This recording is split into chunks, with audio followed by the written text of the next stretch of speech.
Bismillahirrahmanirrahim. Alhamdulillahirabbil alamin. Wassalatu wassalamu ala asyrafil mursalin Sayyidina wa maulana Muhammadin wa ala alihi wa sahbihi ajma'in. Qala Syekhul Musannifu rahimahullahu ta'ala wa tamanna bihi wa bi ulumihi fid dharaini amin. Bismillahirrahmanirrahim.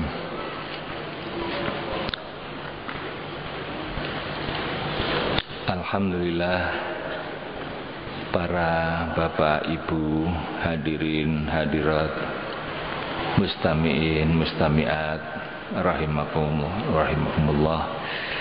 Pada malam hari ini kita masih diberikan kesempatan oleh Allah untuk menambah ibadah kita.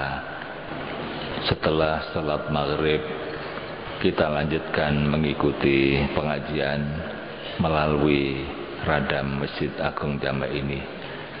Mudah-mudahan ilmu yang kita terima, sedikit maupun banyak, dijadikan ilmu yang barokah, manfaat, maslahat bidin wa dunya wal akhirah. Pengajian yang lalu kita dengarkan bersama uraian seorang tabib, seorang dokter yang memberikan resep daripada hati yang sedang sakit. Hati yang sedang sakit, apa obatnya? Dawa'ud dzunub wa syifa'ul qulub.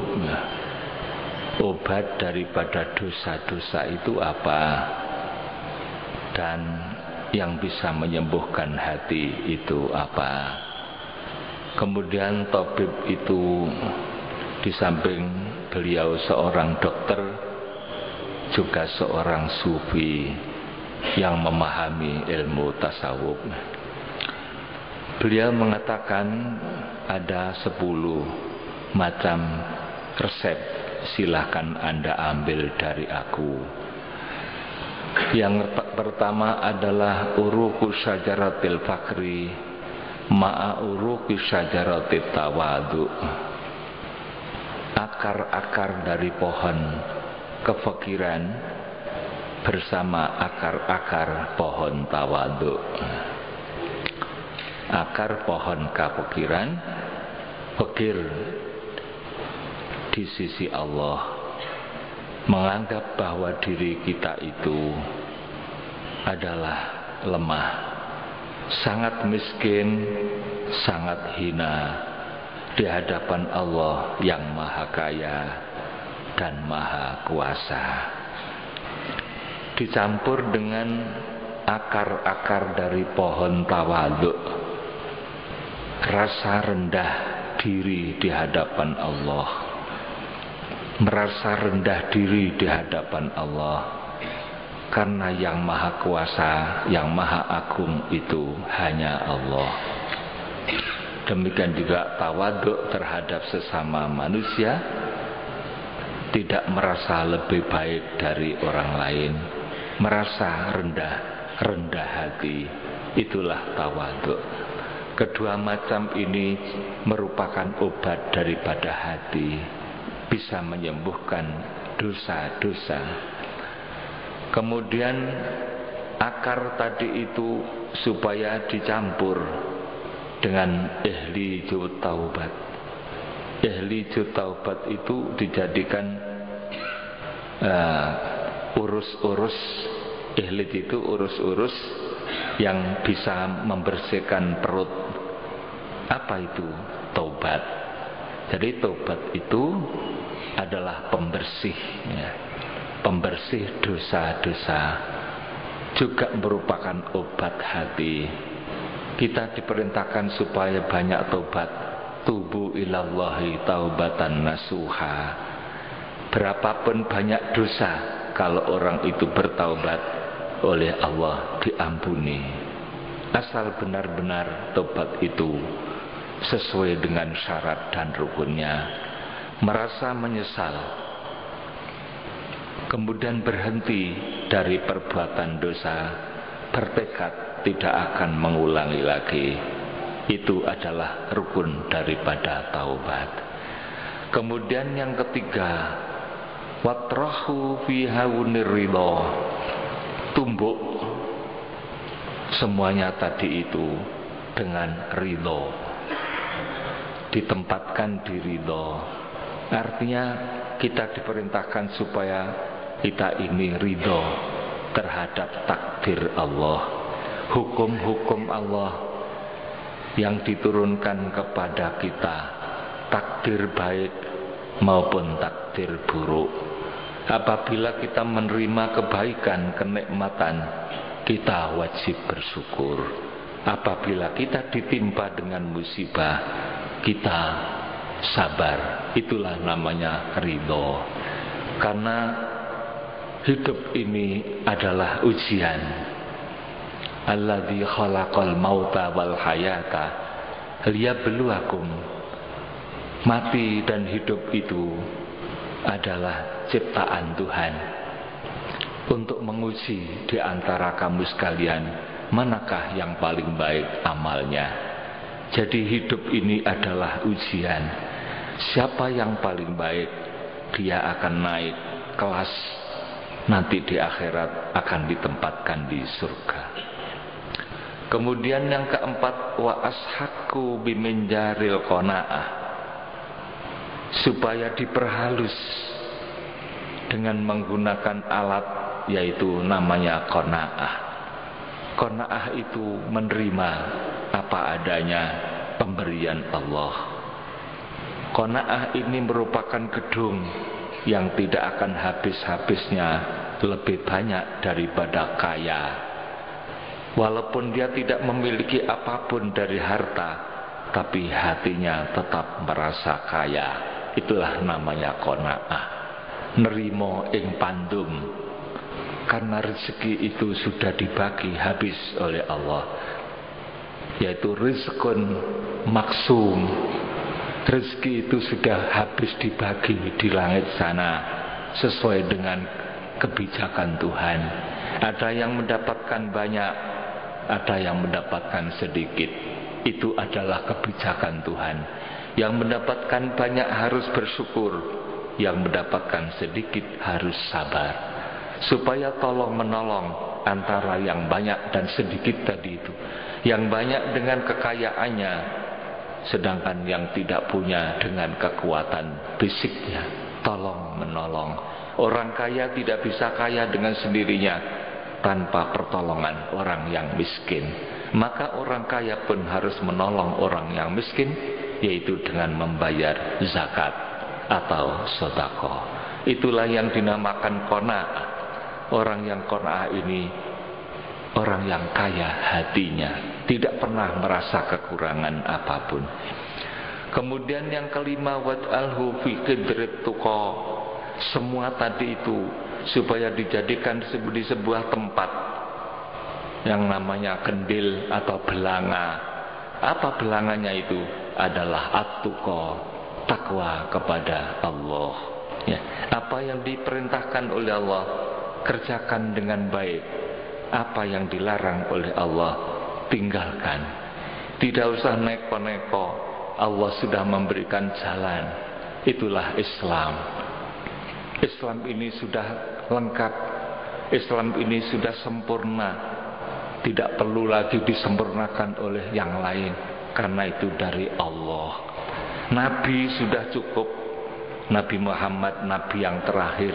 Sudah tidak perlu ada Nabi lagi. Kalau ada orang mengaku jadi Nabi, itu adalah kebohongan. Cukuplah Islam ini dikerjakan. Itulah namanya takwa kepada Allah. Orang yang takwa dijamin akan masuk surga. Kemudian yang keenam, wasubba alaihi ma'al haya. Tuangkan kepada semua tadi itu, yaitu air, namanya air haya. Malu kepada Allah apabila kita banyak melakukan kesalahan, banyak melakukan kekurangan. Salat kita masih seperti itu, ibadah kita masih seperti ini, banyak sekali kekurangan. Malu kepada Allah. Lebih-lebih lagi kalau kita sampai melakukan dosa maksiat, kita harus malu. Bukankah kita yakin bahwa Allah selalu melihat di mana saja kita berada? Apapun yang kita lakukan dilihat oleh Allah. Di kanan kiri kita ada malaikat yang mencatat amal perbuatan kita. Maka malu ini juga merupakan obat hati yang akan menghilangkan dosa-dosa. Itulah pengajian yang lalu. Kemudian sekarang dilanjutkan yang ketujuh, wa aghlihi binaril mahabbah. Semua campuran-campuran tadi itu setelah dicampur dengan air haya supaya digodok, yaitu dengan api yang namanya mahabbah, cinta kepada Allah, merupakan api yang bisa menghilangkan dosa. Maka orang berzikir itu adalah untuk memperoleh nar di samping nur. Kalau kita mengucapkan la ilaha illallah, hati kita panas. Panas itu untuk ngobong dosa-dosa. Setelah itu mendapatkan nur, cahaya. Dengan kalimat Allah, hati kita bercahaya. La ilaha illallah, dikeraskan lafaz Allah. Itulah cara yang digunakan oleh para ahli tasawuf di dalam melafadzkan lafaz la ilaha illallah yang dinamakan ilmu dzikir, ilmu tarekah. Akan memperoleh mahabbah disertai dengan doa Allahumma anta maksudi, ya Allah hanya engkaulah tujuanku, waridhaka matlubi, dan ridhamu yang aku cari. Aktini mahabbataka wa ma'rifataka, berikanlah kepadaku yaitu cinta kepadamu dan ma'rifat kepadamu. Itu adalah doa yang biasa dibaca oleh orang yang ahli zikir. Maka ketika dia itu selesai membaca zikir sebanyak mungkin, dia akan merasa panas dalam hatinya. Kemudian timbul cahaya, akan datang cahaya. Al-wird, al-warid. Warid itu artinya yang datang. Yang datang kepada hati itu apa? Yaitu nur. Datanglah cahaya. Maka istilahnya dinamakan al-wird, wiridan. Jadi orang yang berzikir itu disebut wiridan karena apa? Orang yang wirid itu banyak wiridnya, banyak nur yang datang padamu. Nah, nur yang datang tadi itu setelah hati itu bersih. Kalau masih banyak dosa, seperti belum diobati, masih banyak kotor, bahkan banyak penyakit, ada sombongnya, ada hasadnya, ada bakhilnya, dan macam-macam lagi penyakit hati, maka cahaya tidak akan masuk. Cahaya nur tidak akan masuk ke dalam hati. Maka di dalam metode ilmu tasawuf disebut metode 3T, tahalli, tahalli, dan tajalli. Harus melalui 3 tahap inilah orang memperoleh makrifat kepada Allah. Tahalli artinya membersihkan hati dari segala kotoran, dari akhlak-akhlak yang jelek. Setelah bersih, itu namanya tahalli. Kemudian tahalli, dihiasi dengan akhlak-akhlak yang mulia.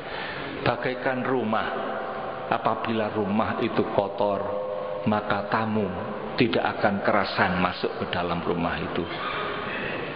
Maka rumah itu perlu dibersihkan dulu dari segala kotoran.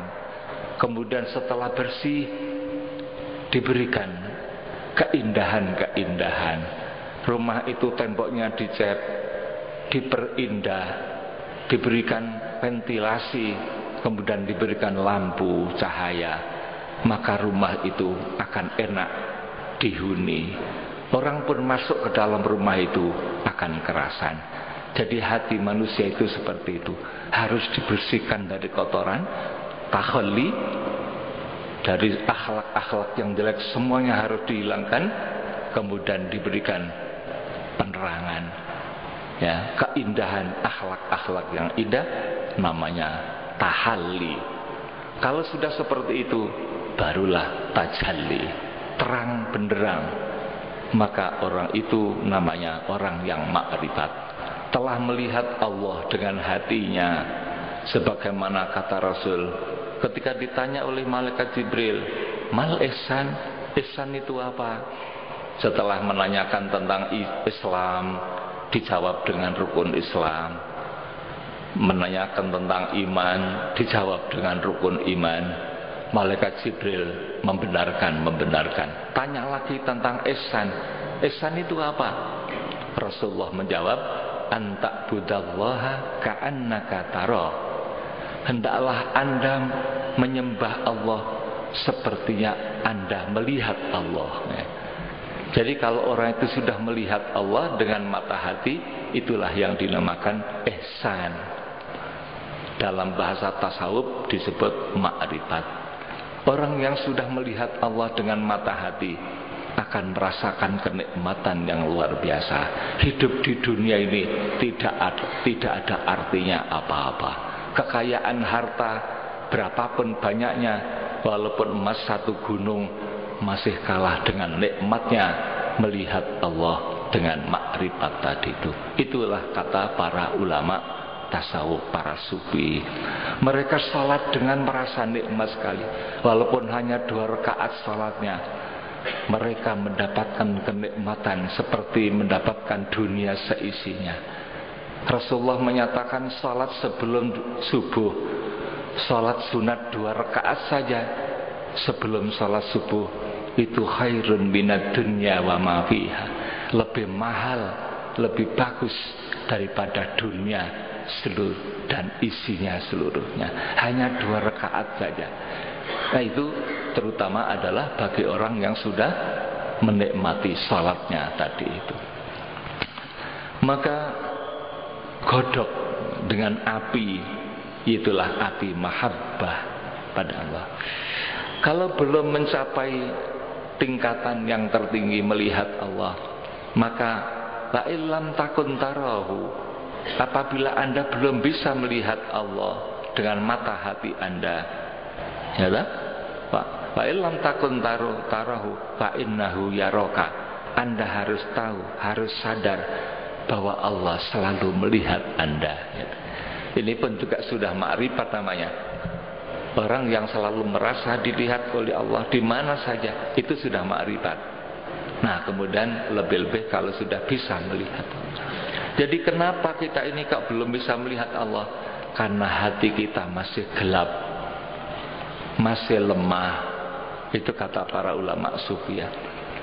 Seperti binatang yang biasa bangun pada waktu malam, yaitu kelelawar, lowo.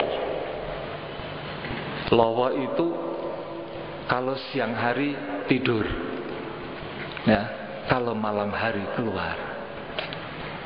Nah, kenapa kok malam hari justru dapat melihat? Kalau siang hari mereka tidak kuat matanya itu, ya, karena kemampuan mata lowo itu adalah pada saat malam aja. Bukan berarti kalau siang hari itu tidak nampak. Wong sudah seperti itu terangnya, ada matahari terbit kok malah tidak nampak. Itu karena kemampuan lowo itu matanya hanya pada waktu malam. Demikian juga gambarannya orang yang masih gelap hatinya, belum mampu melihat Allah yang maha terang benderang. Di langit dan di bumi, Allahu nurus samawati wal ard. Allah begitu terangnya, kok tidak bisa dilihat. Itu karena manusia masih gelap hatinya. Itu kata para ulama sufi. Kemudian yang ke-8, waj'alhu fi qadri syukri. Maka semuanya tadi itu, yang 7 macam ini, supaya ditaruh di sebuah tempat yang namanya syukur. Setelah digodok, ya, masukkan ke sebuah tempat itu namanya syukur. Alhamdulillah, syukur kepada Allah Ya, syukur kepada Allah karena hatinya sudah bersih. Dia sudah dapat melihat Allah dengan mata hatinya itu, sudah ma'rifat, harus bersyukur kepada Allah. Ya, tidak perlu diceritakan orang lain, harus disembunyikan, hanya Dia dan Allah yang Maha tahu. Maka ada makalah yang mengatakan kita itu tidak perlu mencari karomah, tapi yang perlu itu mencari istiqomah. Kun talibal istiqomah wala takun talibal karomah. Hendaklah Anda mencari istiqomah, jangan mencari karomah. Ada orang yang ingin jadi wali, tak perlu, karena itu adalah urusan Allah. Ya, yang penting kita itu diperintahkan istiqomah. Apa yang diperintahkan oleh Allah kerjakan. Ya, pada pengajian yang lalu saya ceritakan pada zaman Bani Israel itu ada orang yang ingin karomah, ingin melihat barang gaib dengan puasa terus menerus sampai 70 tahun. Setiap tahun dia hanya berhenti, tidak puasa 6 hari lamanya.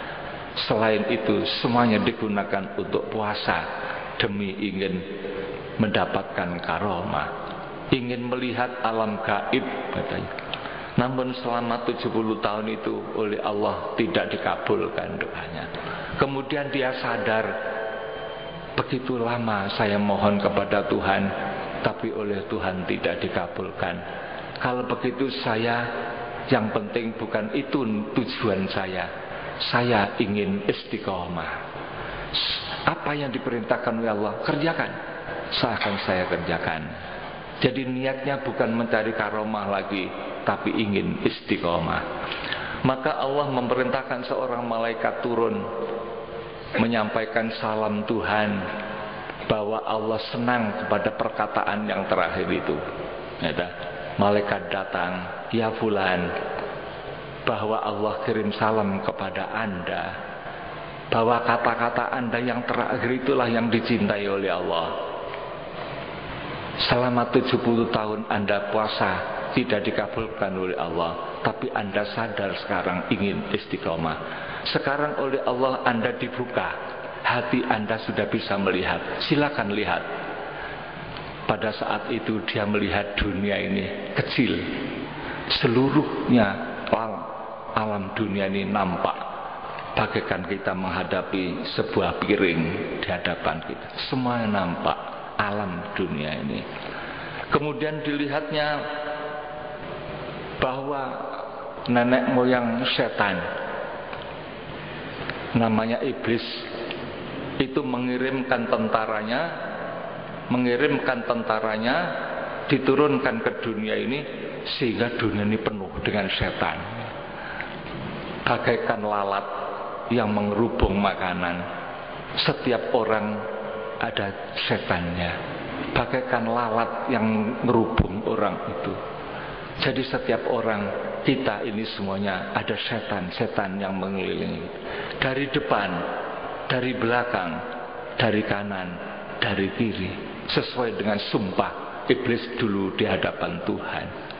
Nah, kemudian orang itu bertanya kepada Allah, ya Allah, kalau saya melihat seperti ini ya Tuhan, semua orang ada setannya, dikerumuni setan seperti lalat-lalat. Man yanju ya Rabb, siapa orang yang selamat dari setan seperti itu? Ya. Kemudian oleh Allah dijawab al-wari' al-layyin, yaitu orang yang wirai, orang yang hatinya sudah lunak, ya, dengan banyak zikirnya kepada Allah. Ya, jadi orang yang wirai menjaga agamanya dengan baik, itu selamat. Ya istiqomah tadi itu, istiqomah.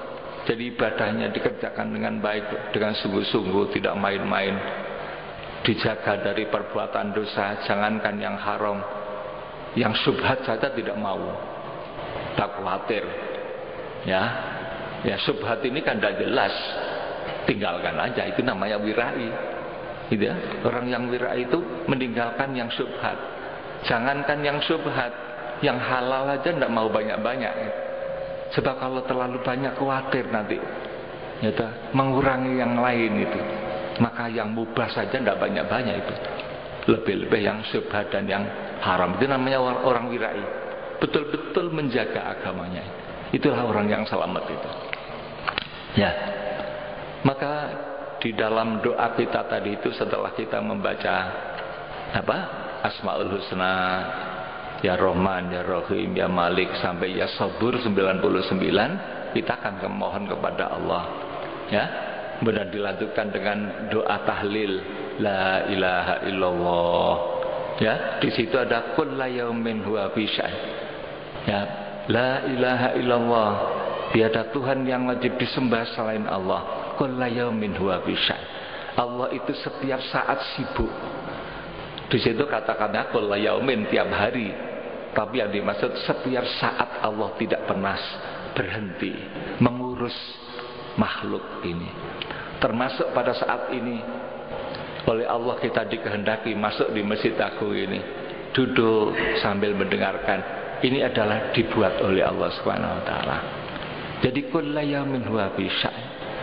Allah tidak pernah tidur. La ta'khudhuhu sinatun wala naum. Allah itu tidak pernah ngantuk, tidak pernah tidur. Allah itu selalu sibuk mengurus makhluk ini. Nah, maka doa kita selanjutnya kullu yaumin huwa fi sya'an. La ilaha illallah al-aman al-aman. Tiada Tuhan selain Allah. Ya Allah, aku minta selamat. Aku minta selamat. Al-aman al-aman. Minta selamat ya Allah, minta selamat. Selamat dari apa? Min zawalil iman wa min fitnatis syaitan. Atau dibalik min fitnatis syaitan wa min zawalil iman. Sebab ini bahaya. Kalau orang sampai lepas imannya, zawalul iman, sudah tidak ada harapan selamat. Imannya lepas. Naudzubillah min dzalik. Mati tidak membawa iman, tidak akan masuk surga selama-lamanya. Maka kita minta selamat min zawalil iman. Kemudian juga minta selamat min fitnatis syaitan. Kita minta selamat kepada Allah dari godaan setan yang ada di kanan kiri kita, di depan, di belakang kita ini. Alladzi waswisu fi sudurin nas. Setan itu tempat bersemayamnya di dalam hati. Itu kan bahaya. Jadi setan itu oleh Allah ditempatkan di dalam hati. Ya, alladzi waswisu fi sudurin. Alladzi waswisu fi sudurin nas. Ya. Jadi setan itu tempatnya di sini. Itu harus bisa mengusir setan itu. Dengan apa? Dengan banyak zikir kepada Allah. Maka orang yang lupa kepada Allah digandeng dengan setan oleh Allah. Nuqayyid lahu, ya. Oleh Allah digandeng orang itu dengan setan. Ya. Maka kita untuk menyelamatkan diri kita ini banyak-banyak berzikir kepada Allah. Orang yang zikir pada Allah selamat dari setan. Kata Rasul, orang yang mengucapkan la ilaha illallah itu masuk ke dalam benteng. La ilaha illallah hisni. Hadis qudsi ya. Gusti Allah dawuh, Allah berfirman bahwa la ilaha illallah itu adalah bentengku. Faman dakhala hisni amina minkum. Barang siapa yang masuk ke dalam bentengku selamat. Ada? Dari siksaku. Maka orang yang berzikir itu selamat, gitu ya. Jadi zikir itu. Itulah sebabnya Sayyidina Ali itu dulu pernah mohon ijazah kepada Rasulullah. Ya Rasul, saya mohon ijazah doa yang istimewa. Ya.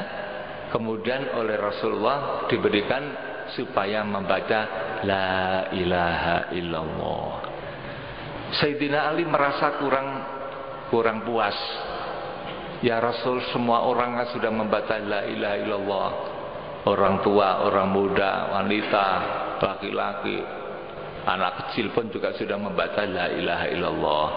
Saya ingin yang lain itu ya. Kemudian oleh Rasulullah dijawab, wahai Ali, la ilaha illallah itu kalau ditimbang beratnya langit dan bumi kalah berat dengan la ilaha illallah. Gitu ya?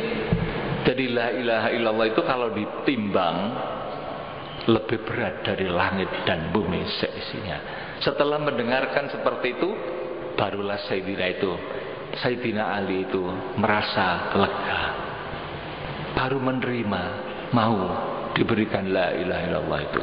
Afdhalul dzikri, zikir yang paling afdal itu adalah la ilaha illallah.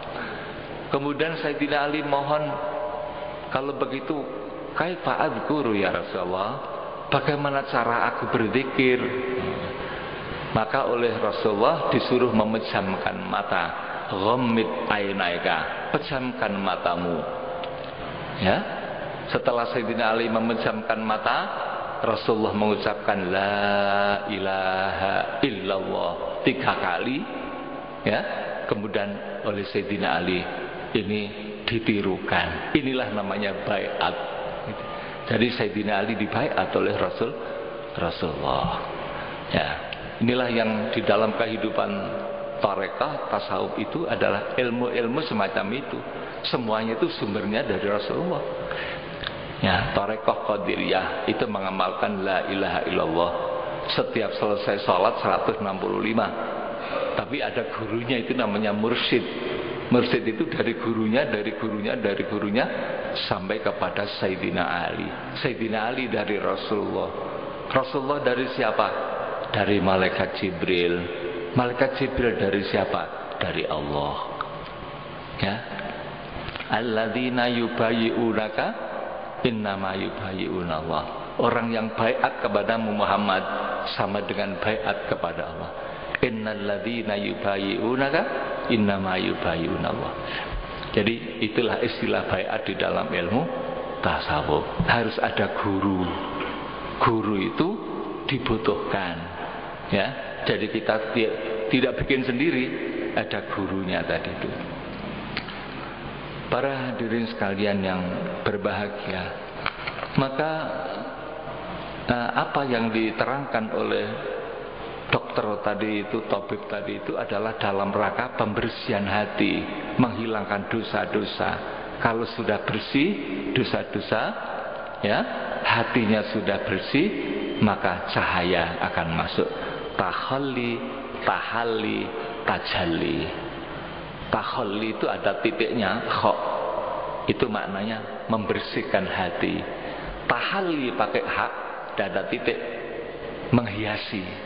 Dihiasi dengan akhlak-akhlak yang mulia, seperti sabar, takwa, tawadhu, tapi itu sud, loman.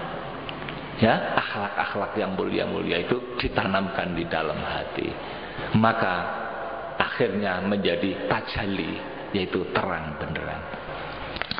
Kalau sudah seperti itu, maka hendaklah syukur kepada Allah.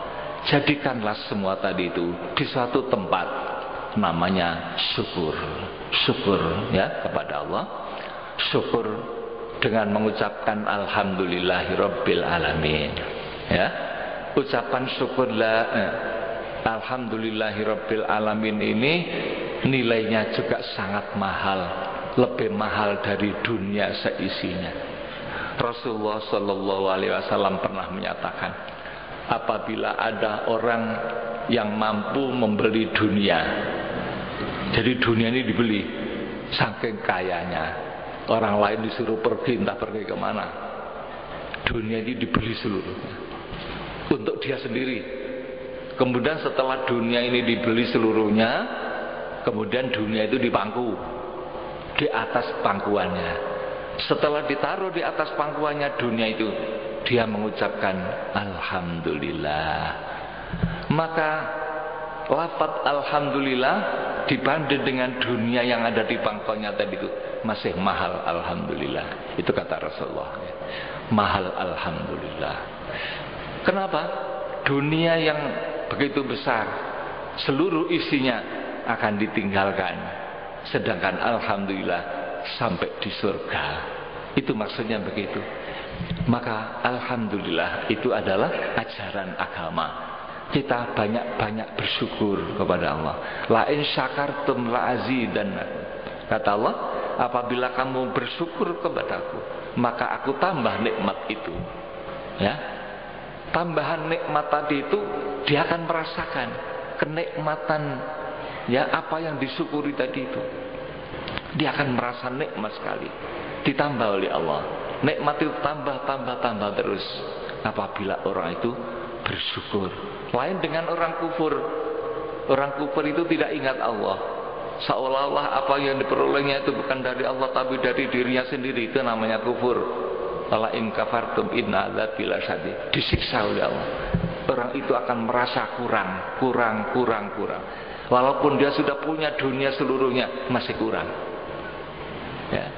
Kata Rasul, apabila ada orang dikasih emas satu lembah itu emas semua milik dia, pasti dia ingin 2 lembah.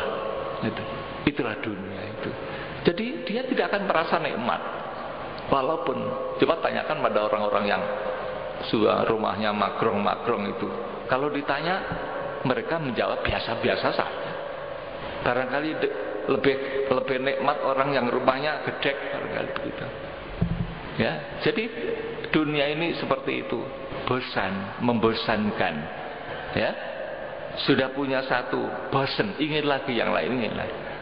Sampai ceritanya almarhum Buya Hamka itu waktu di Amerika, ya, di sana melihat di kota besar ada orang yang naik dokarnya telpok, ya, itu di tengah-tengah kota metropolitan semua orang pakai taksi Mercy yang mengkilat, dia naik dokar. Kemudian Pak Hamka ini beliau cerita, saya tanya, apakah itu orang paling melarat di kota ini? Kemudian dijawab, tidak, dia adalah orang yang terkaya di kota ini. Loh, kenapa kau pakai dokar? Dia sudah bosan sama Mercy gitu. Ingin pakai yang ini gitu. Itulah barangkali kenapa sekarang itu para pelancong para turis dari luar negeri itu kan mereka pakaiannya kan seenaknya gitu. Kadang-kadang pakai kaos oblong, sandalnya juga sandal japit gitu. Itu karena apa? Bukan mereka tidak punya. Bahkan ada waktu di Bali itu ditanya, apa bapak ini tidak bisa beli sandal, pakai sandal sisian. Jawabnya apa? Kalau beli sandal tidak bisa, tapi kalau beli pabrik sandal bisa. Wah, dia kaya. Kenapa kau pakai sandal sisian? Sudah bosan katanya. Itulah dunia itu. Maka dunia tidak pernah mengenyangkan, tidak pernah memuaskan. Yang memuaskan adalah hati kepada Allah tadi. Itulah yang dicari oleh para sufi, nikmat rohani, ya, bukan nikmat jasmani. Kemudian yang ke-9, ya, warawwihu bimurawwihatir roja. Kalau sudah syukur, ya, sudah dimasukkan ke dalam tempat namanya syukur, kemudian dikipasi. Kipasnya apa? Roja, harapan pada Allah. Roja, ya, karena Allah itu maha kasih sayang, memberikan rahmatnya begitu besar. Orang tidak boleh putus asa, harus punya harapan. Mudah-mudahan Allah menerima amal saya. Itu namanya roja. Jangan putus asa. Yang terakhir 10, washrabhu bimil aqatil hamdi. Dan minumlah semua itu dengan pakai sendok. Sendoknya apa? Sendok hamdu. Ya, berbeda dengan syukur. Syukur dengan puji itu lain. Ya, kalau hamdu itu dengan lisan, kalau syukur itu dengan hati dan bahkan bisa dengan seluruh badan, itu syukur. Sedangkan hamdu, alhamdulillah, itu adalah puji. Maka semua tadi itu, nasihat dari dokter tadi itu adalah dawa'ud-dzunub, obat daripada dosa-dosa, wasyifaul qulub, dan bisa menyembuhkan hati-hati. Itulah para bapak ibu 10 hal ini kita jadikan obat hati, namun nanti kita akan menerangkan tambahan-tambahannya. Di antara 10 ini ada, di sela-sela 10 itu ada tambahan-tambahan keterangan-keterangan ya, yang lain untuk memperjelas permasalahan. Mudah-mudahan apa yang kita dengarkan ini bermanfaat, maslahat bidin wa dunya wal akhirah. Allahumma sholli ala Muhammad maulaya sholli wa sallim daiman abada ala habibika khairil khalqi kullihim huwal habibul ladzi turja syafa'atuhu likulli